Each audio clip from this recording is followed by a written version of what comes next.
Asset allocation வரும்போது நமக்கு வந்து 4 வகையான அசெட் கிளாஸஸ் தான் இருக்கு. ஓகேங்களா? ஃபர்ஸ்ட் பொறுத்த வரைக்கும் பார்த்தீங்கன்னா, உங்களுக்கு வந்து எஃப்ஐபி ஃபிக்ஸ்டு இன்கம் ப்ராடக்ட்ஸ் பொறுத்த வரைக்கும் பார்த்தீங்கன்னா, ஃபிக்ஸட் டெபாசிட்ஸ் இருக்கு, பாண்ட் மார்க்கெட் இருக்கு. நீங்க அதிலயும் இன்வெஸ்ட் பண்ணலாம். பட் அதனோட தேவைகள் வந்து ரொம்ப கம்மியான பேர் தான் அத வந்து யூஸ் பண்ணிட்டு இருக்காங்க. செகண்ட் பொறுத்த வரைக்கும் கோல்டு.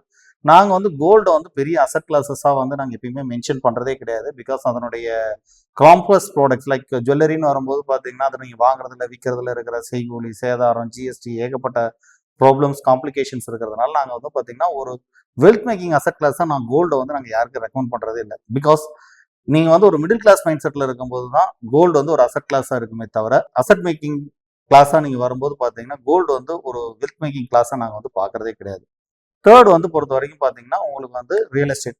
காலங்காலமா நம்ம அதுல தான் வந்து நெறைய பேர் அசெட்ஸ ஹோல்ட் பண்ணி நம்ம பெரிய லெவல்ல வந்திருக்கோம். அந்த அசெட்ஸ் தான் வந்து பழைய காலத்துல நமக்கு பெரிய வெல்த்தையும் மேக் பண்ணி குடுத்திருக்கு. 4வது பொறுத்தவரைக்கும் ஈக்விட்டி. ஈக்விட்டில பொறுத்தவரைக்கும் டைரக்ட் ஸ்டாக் இன்வெஸ்டிங்கும் வரலாம். இல்ல மியூச்சுவல் ஃபண்ட் இன்வெஸ்டிங்கும் நீங்க போலாம். ஸோ இது 4 வகையான அசெட் கிளாஸஸ் தான் டோட்டலா இருக்கு. இத 4 பத்தி நம்ம ஒன்னொன்னா வரிசையா பார்ப்போம். மேலும் விவரங்களுக்கு எங்களது செபி பதிவு பெற்ற முதலீட்டு ஆலோசகரிடம் ஆலோசனை பெறுங்கள். பங்குச்சந்தை முதலீடுகள் சந்தை அபாயத்துக்கு உட்பட்டவை. முதலீடு செய்யும் முன் முதலீட்டு ஆவணங்களை சரிபார்த்துக் கொண்டு முதலீடு செய்யவும்.